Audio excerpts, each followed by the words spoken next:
Welcome back. శాసన మండలిలో YCP సభ్యులు వ్యవహరించిన తీరు హిందువులు తలదించుకునేలా ఉందని మంత్రి ఆనం రామ్ నారాయణ రెడ్డి మండిపడ్డారు. వెంకటేశ్వర స్వామిని అవమానించారని విమర్శించారు.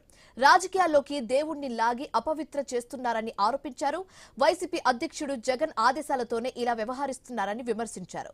వైసీపీ హిందువులకు క్షమాపణ చెప్పాలని డిమాండ్ చేశారు. మండలి చైర్మన్ సభ వ్యవహారాలపై ఎలాంటి నిర్ణయం తీసుకుంటారో చూడాలంటున్న మంత్రి ఆనంతో మా ప్రతినిధి కాంతి ఫేస్ టు ఫేస్. జరిగినటువంటి వెంకటేశ్వర స్వామి చిత్రపటాలతోటి వైసీపీ సభ్యులు రావడాన్ని కూటమి మంత్రులంతా స్పందిస్తున్నారు. సార్ చెప్పండి, ఎలా తీసుకుంటున్నారు దీన్ని? సీనియర్ శాసనసభ్యుడిగా ఎమ్మెల్సీలో ఇలాంటి ప్రవర్తనను ఎట్లా చూడాలి? ఇది చాలా దురదృష్టకరమైన పరిణామం.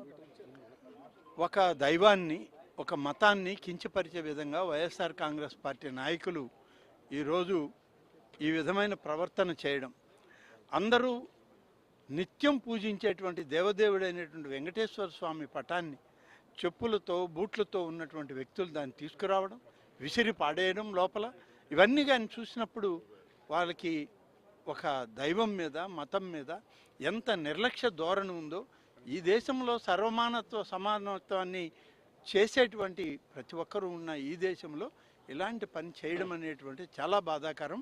ఇవన్నీ కూడా ఒక డైరెక్షన్ ప్రకారమే జరిగింది. ఒక వ్యక్తి చేస్తే క్షమాపణ చెప్పవచ్చు, కానీ ఇవాళ ఒక వ్యక్తి కాదు చేసింది, ఒక వ్యవస్థ, ఒక పార్టీ, ఆ పార్టీ నాయకత్వ ఆదేశాలతోనే చేసింది. కాబట్టి వైఎస్ఆర్ కాంగ్రెస్ పార్టీ కార్యక్రమం, లెజిస్లేచర్ పార్టీ ఈ కార్యక్రమం నిర్వహించిందంటే సాక్షాత్తు జగన్మోహన్ రెడ్డి గారి ఆదేశాల మేరకే ఇది చేసింది. కాబట్టి ఈరోజు ఈ సమాజానికి, హిందుత్వానికి క్షమాపణ చెప్పాల్సింది అవసరం ఉంది. ఆ అవసరం కూడా జగన్మోహన్ రెడ్డి క్షమాపణ చెప్పి తీరాలి. కూడా వెళ్ళి చైర్మన్ గారికి కంప్లైంట్ చేశారు సార్. చైర్మన్ గారు ఎట్లాంటి డెసిషన్ తీసుకుంటారనుకుంటున్నారు? అది చైర్మన్ గారు చెప్పాలి.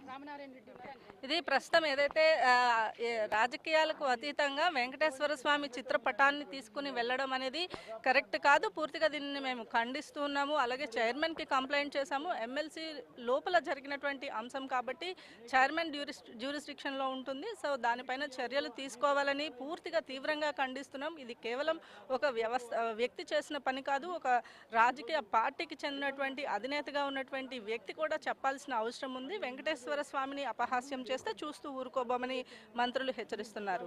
కెమెరా పర్సన్ విజయ్తో కాంతి, ఐ న్యూస్, అసెంబ్లీ నుంచి.